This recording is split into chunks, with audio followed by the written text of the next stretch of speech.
Begin chapter. Dr. Brian Sims referred Sheila to a surgical oncologist at the Cancer Treatment Center in San Antonio.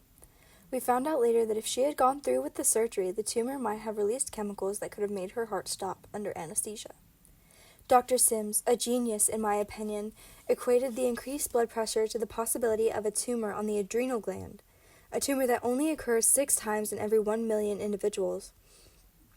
Thankfully, he has a significant knowledge about neurofibromatosis. Brian is a nurse practitioner with a doctorate in nursing. I am very comfortable taking his advice on the matters of medicine. Is it a result of providence that he is our medical go-to professional? It sure seems like it.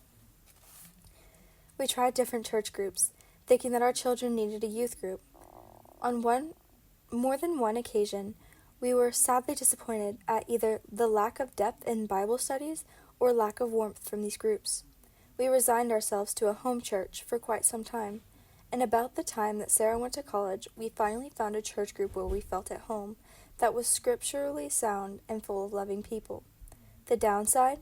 The church group was a collection of retired preachers, retired elders, retired teachers, retired postal workers, and retired military. You see, we found a place where Sheila and I were some of the younger ones in the congregation, and our children were definitely the youngest. Everyone else's children were grown up, and these Christians were enjoying the phase of life where they were spending time with grandchildren. There were a few exceptions to being the youngest, but there was no one who had children still in high school. That's okay, I realized. They all loved our children and enjoyed having some youth in the building. We weren't entirely the youngest of the group. One of those exceptions of primarily retired community was a man about 10 years my junior. He was an amazing song leader, an even more amazing Bible study teacher. His skill was placing wherever we were studying on a map and within a timeline. We felt that we were getting a history, geography, and Bible lesson all in one.